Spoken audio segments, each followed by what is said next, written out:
This dense forest could be here, here, or even here. This beautiful cat's your mom, and she picked this cozy little rock crevice because it's just big enough for her and too small for anything that would want to eat you. Smart move, especially if you're about to pop out two completely useless newborns. That's you, blind, deaf, and barely stretching to a majestic 5 inches. You're officially the smallest cat in the world. What a title. For the first week of your life, the world is just a blur of darkness and milk. Okay, that's enough. Your mom's gotta go hunting now, which means you're on your own for a few hours. Good luck with that. After 12 days of absolute darkness, you finally see the world you'll have to survive in. But the real danger begins when you reach the first month, when you have to leave the den and face the outside world. And that guy over there, that's your father. Was your father. Your first days after leaving the den are all about watching your mother, learning her hunting techniques, and figuring out how to survive. Because, as you can see, the brutal laws of this world are definitely not in your favor. No worries, though, because your footpaths are soft and narrow, allowing you to move silently across even dry leaves. Good thing, because at your size, everything with a mouth is a potential landlord for your final resting place. Oh, congrats. You no longer have to share your food with anyone. Wait, it's coming toward you. Usually when you feel threatened, you rely on 3 defense strategies developed over millions of years. The first one, completely freeze. It's hard for predators to detect you when you're in this mode. But sometimes it can fail, and that's when you move on to option 2, sprinting at full speed. Your reaction time's so impressive that this fox probably thought you disappeared. Your muscles store energy like compressed springs and release it in bursts of speed, propelling you from stillness to running at top speed in the blink of an eye. Oh, look, it's coming. Okay, let's move on to option 3, hiding in tiny spaces that are hard for predators to track. This is where you truly appreciate the perks of being small in this hellish world. All this running might leave you feeling a bit hungry. Time for something tasty. Your first hunting attempts target insects and small reptiles. You replay every move and technique you picked up from watching your mom in the past few days. Your brain knows what to do, but your body is still figuring out the controls. It looks more like someone having a seizure near a butterfly.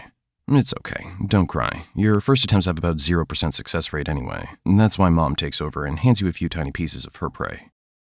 Oh, look over there. A rare creature seldom seen in these woods. And if you're wondering what he's doing, he's crying. It's how humans express anxiety. Most of them don't even notice, but late spring is when their anxiety peaks. Longer days and shifting priorities. But you don't know that since your world is basically just trying not to die. So you better leave. Or maybe we could offer some help instead. What would make this human feel better? A fresh lizard? Or maybe... Oh, BetterHelp. Today's sponsor, a platform that connects humans with professional therapists. Great choice. You see, humans have already secured the basic necessities you're still scrambling for, like safety and food. So now their problems have evolved. Things like comparing their lives to others on social media and spiraling because someone else seems to have it better. This leads to deep dissatisfaction with themselves, a relentless pursuit of perfection, and impossible standards to transform their lives. But that doesn't solve the problem. It just makes it worse. They don't truly realize that the solution to their anxiety is talking to a licensed therapist. And that's exactly what BetterHelp makes easy. With over 7,000 reviews and a 4.3 Trustpilot rating, they can just fill out a short questionnaire and get matched with a therapist who will help them set goals and that don't destroy their soul. And get this, 69% of BetterHelp members report improved anxiety symptoms after just 6 weeks. Without a doubt, the best solution for this human's anxiety is BetterHelp. They can now use the link in the description to get 10% off their first month.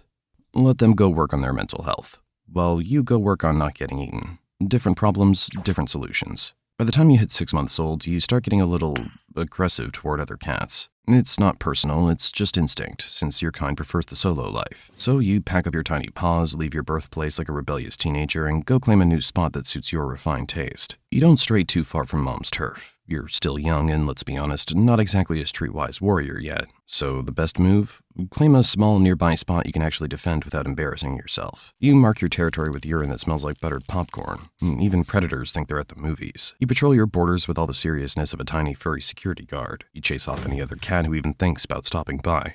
No visitors allowed. Even though you could fit in the palm of a human hand, gotta respect the confidence. Your daily routine's simple. Sleep all day in places nobody would think to look, then emerge at dusk to practice being terrifying at a miniature scale. The bright green eye shine from your tapetum lucidum's a reflective layer behind your retina that gives you night vision about 6 times more sensitive than a human's. Your ears can pick up the sound of a mouse breathing from 50 feet away. Not bad for something whose ears are the size of fingernails. There it is. Let's talk about that hunting technique. You stalk your prey with the intensity of a serial killer, moving just one paw at a time. Your body's so low to the ground you're practically doing a military crawl. Then Your tiny jaws clamp down on a mouse twice the size of your head. You might be small, but your teeth are needle sharp, and your bite force is surprisingly strong for a cat that weighs less than a bag of sugar. Dinner served, if you can manage to drag it back without tripping over it. Days go by, sleeping through the daylight, hunting in the dark, and training hard. Little by little, you get better at not hunting, but running and hiding. Yep, that's your true talent, honed over the years. But let's rewind a bit and see how you ended up like this in the first place. Oh, I didn't mean that far, but now that we're here, meet your extremely distant cousins, the early members of the Preonailurus lineage. While most were busy trying to become the next apex predator, your branch of the family had different ideas. See, most cats were following the standard evolutionary playbook. Get bigger, get stronger, get scarier. While the big cats were fighting over who gets to eat the deer, your ancestors were living in the ecological leftovers, the micro-niches that nobody else could physically fit into.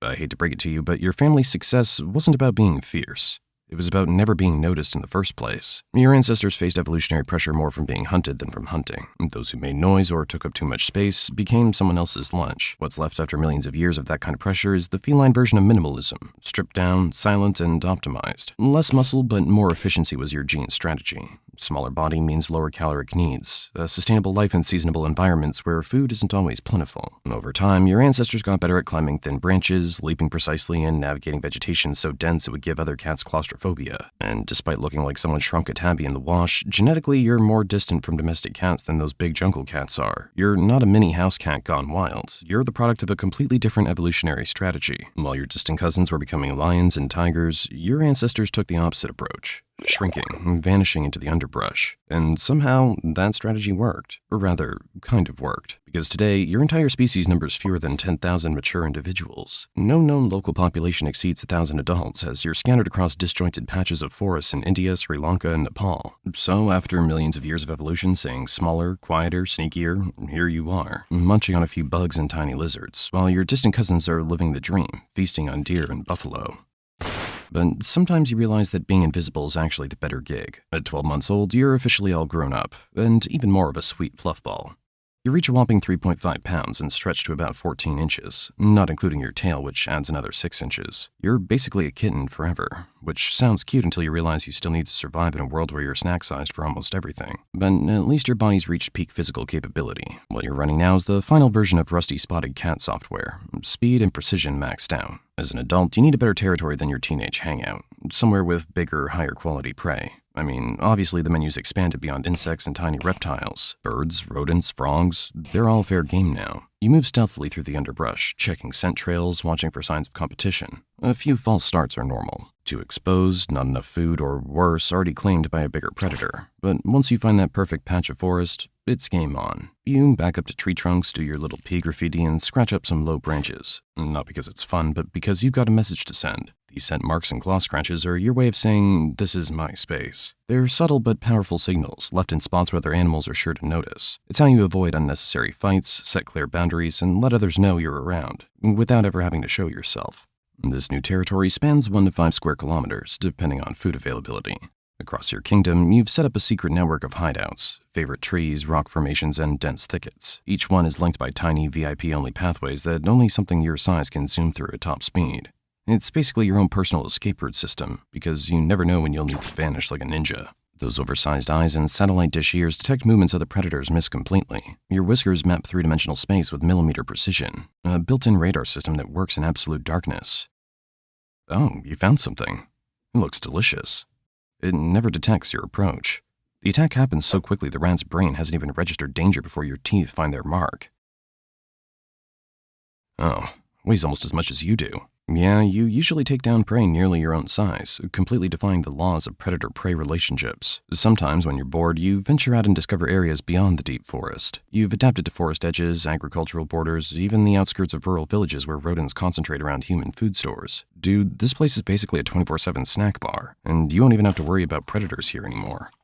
Oh, and there's something worse than predators. Those farmers have no idea you're out here protecting their grain. While they set traps and put out poison, you silently eliminate more rodents than their efforts ever could. You're the pest control service that never sends an invoice. Your existence maintains ecological balance. Without you and your kind, rodent populations would explode unchecked, destroying vegetation and spreading disease throughout your forest home. During monsoon season, you shift operations to higher ground. While other predators struggle with flooded hunting grounds, you've already relocated to drier territory where prey is more concentrated. Oh, and by the way, your menu gets an upgrade this season, and flying termites become your new favorite dish. Once the heavy rain triggers their mass emergence, you position yourself near termite mounds for the ultimate aerial buffet.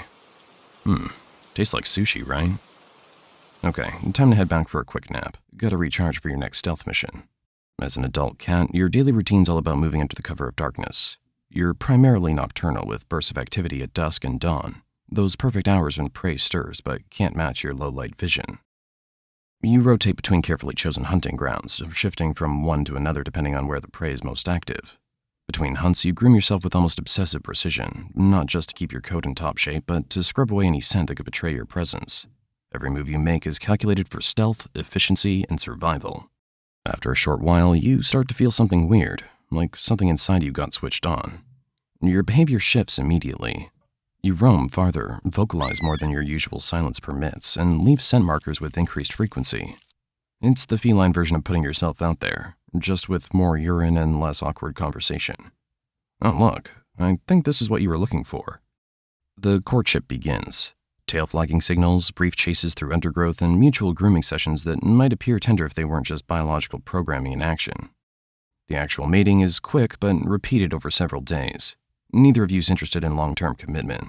The whole affair is just a series of brief encounters before you go your separate ways. But let's assume you're a female instead of a male. After a gestation period of 65 to 70 days, you'll select a birthing den so well hidden that researchers almost never find them. Yes, seriously. Your criteria: maximum protection, minimal chances of discovery. You're on your own for this. The father of your kittens is already territories away, completely uninvolved in what happens next. Single motherhood is the only option in your species. Your litter will be small, just 1 to 3 kittens. Quality over quantity when resources are limited and your body can only support so much with its minimal frame. For the first month, those kittens are completely dependent on you. At 4 weeks, they'll begin following you outside, watching your every move with an intensity that borders on obsession. You communicate with them using low-frequency calls, almost below the hearing range of most predators. Even your maternal instincts are shaped by the need for stealth. You never actually teach them to hunt. They learn by watching you. They practice pouncing on leaves, siblings, and unfortunate insects until their coordination matches their instincts.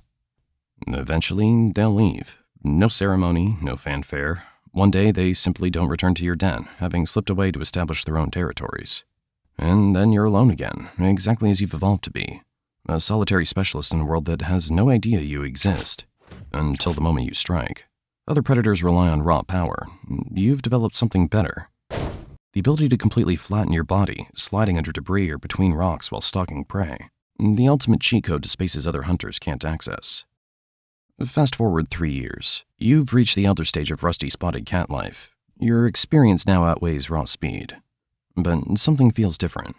Your hunting grounds are changing. Strange scents fill the air, acrid and unnatural, and the ground trembles with mechanical rhythms. It began with distant roars that scattered birds and made prey vanish. Then humans arrived with devices that felled trees, sending thunderous crashes through your territory.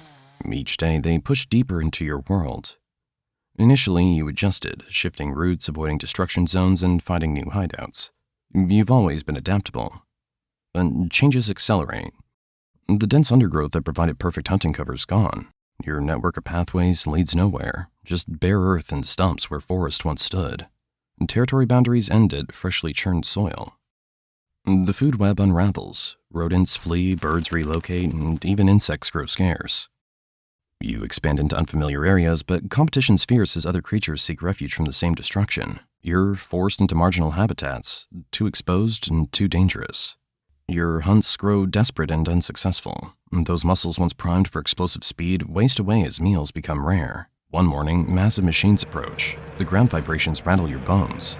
You flee, abandoning your last suitable habitat. You find yourself in alien terrain, in fields where forests stood, with only thin vegetation strips between vast open spaces. Night brings new dangers, blinding lights racing along hard black rivers. Well, this world just keeps getting weirder. Your evolutionary advantages are useless in this exposed landscape. You bolt across one of those black river... Oh, that's not a river. Wait, something's coming closer. The driver doesn't stop. Doesn't even notice what they hit. Just another shadow, too small to matter. Rain washes away blood traces, erasing evidence you ever existed, while machines continue consuming forests miles away.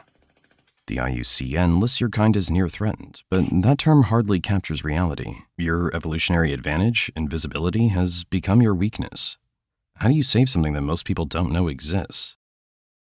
But I really wonder what'll happen to this world after your extinction, especially since you maintain the ecosystem balance by controlling the number of rodents and insects that destroy plants and spread diseases.